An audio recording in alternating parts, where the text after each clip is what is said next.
Very good morning to one and all. This is Dr. Nabil Ahmed, and today we're going to be looking at the topic on the overview of incentives offered by Singapore during the COVID-19. Certain legends used in the presentation. IRAs represent Inland Revenue Authority of Singapore, Singapore dollars.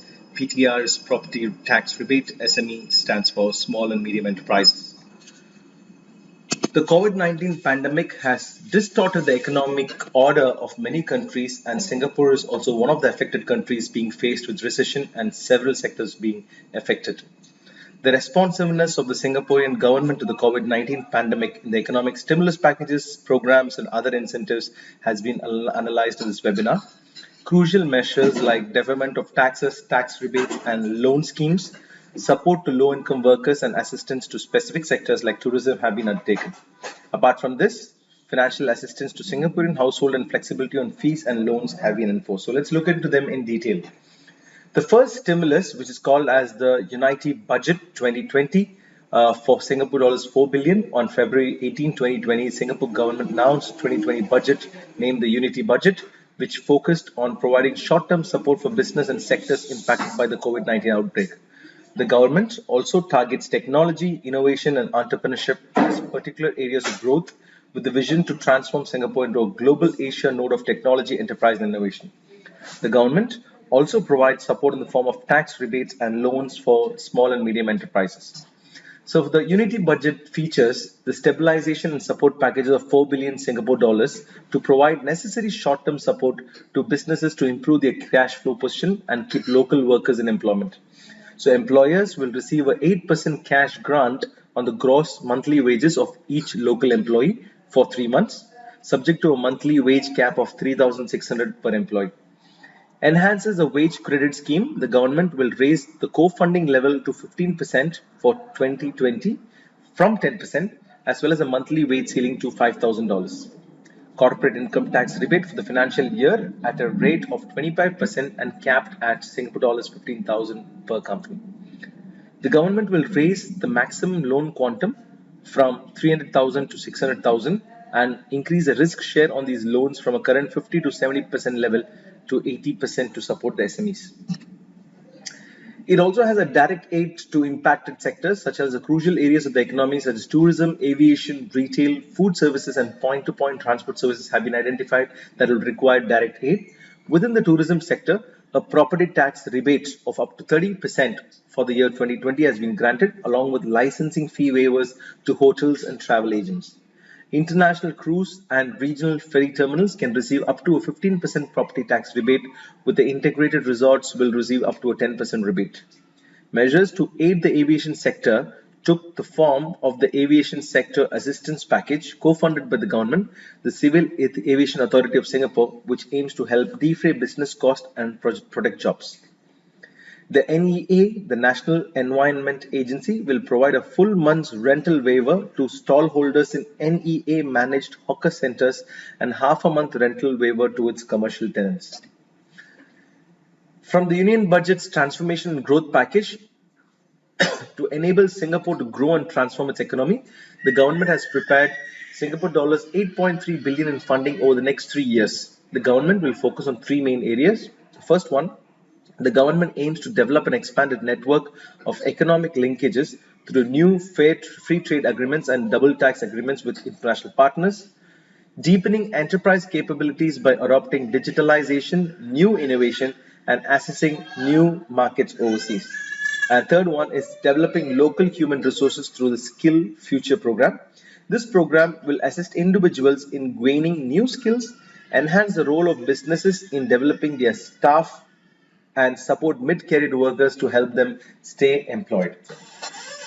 The second stimulus package, which is called as a resilience budget for 48.4 billion Singapore dollars, was passed in March 26, 2020.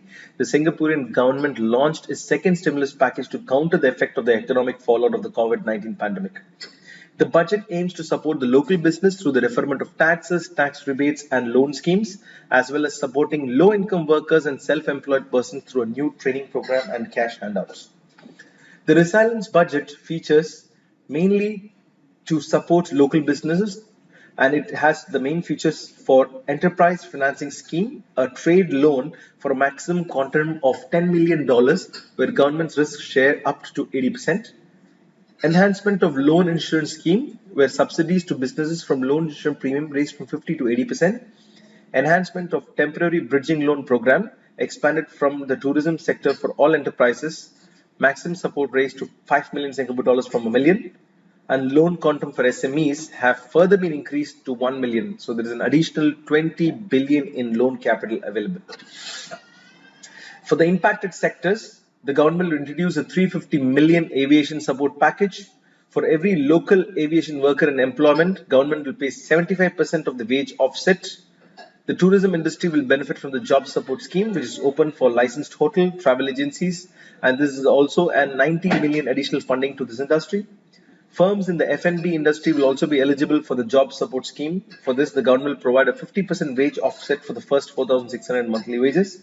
And NEA and hawker center will have a 3 months rental waiver compared to the one which you've seen in March 2020. The government will raise the percentage of co-funding of wages from 8 to 25%. The monthly wage ceiling allowance will be raised from 3,600 to 4,600. So earlier it was 8% and now the government will fund 25%. Lower income Singaporean workers will receive 3,000 one-off cash payment. Self-employed will be provided with $1,000 per month for the next 9 months. The government will provide subsidies, which includes covering up to 90% of the fees for any self-employed person looking to engage in reskilling or training programs. The government will freeze all government fees and charges for 1 year, starting from April 1, 2020 to 31st of March 2021. And loan prepayment and interest charges for student loans will be suspended for 1 year, and late payment on mortgage arrears are to be suspended for 3 months. And a boost to the digital economy, the launch of Go Business Licensing Portal, a pro-enterprise digitalization effort to enable a simple and a faster and better process for businesses to apply for license, permits and certificate for the government was launched. This is jointly developed by the MTI and the Smart Nation and Digital Government Office and the Government Tech Office in Singapore. The digital license bonus aims to uplift the digital capabilities of a broad base of enterprises. A bonus of 300 Singapore dollars per month over 5 months will be given to stall holders in hawker centers, wet markets, coffee shops, and industrial canteens who adopt the e-payment solution. Additional monetary assistance up to 10,000 Singapore dollars to help businesses in food services and retail sectors digitalize with e-invoicing and e-commerce solution. As an enterprise Singapore, this is a government agency championing enterprise development. Below are some of the financial assistance. First is a productivity solution grant, PSG, provided to companies who want to enhance business by adoption of technology with pre-qualified IT solutions and equipment to enhance productivity. Second one is market readiness assistance grant, provided to SME to give an industrial boost to the market readiness. Third is the enterprise development grant, assisting companies that are undertaking deeper transformation in business upgrading. And international co-innovation programs for companies to internationalize by tapping into funding programs for cross-border collaboration projects on technological development and co-innovation. From tax development's point of view, in response to COVID-19, companies and self-employed persons will enjoy automatic deferment of income tax payment for 3 months between April to June 2020, which has already been done and implemented. Employees with income tax payments due in March to July 2020 may apply to defer their income tax payments for 3 months. An automatic extension of deadlines for tax filing for individuals and businesses. The air passages provided by employees to evacuate their overseas based employees and the subsequent flights of sending them back to the overseas work location shall not be taxable to the employee. The Inland Revenue Authority of Singapore will allow certain expenditure relating to working from home, example, the utility expenses as deduction against the employment income. 100% PTR for qualifying commercial properties such as hotels, service apartments, tourist attraction, and 60% for integrated resorts, 30% for all other non-residential properties such as industrial properties and offices. This way, the government has continuously kept providing assistance to the individuals as well as to the corporates who's sailing through this difficult time in the pandemic situation. Thank you for viewing this video, and I look forward to meeting you all in yet another interesting presentation in the coming weeks. Thank you, have a nice day, and stay safe.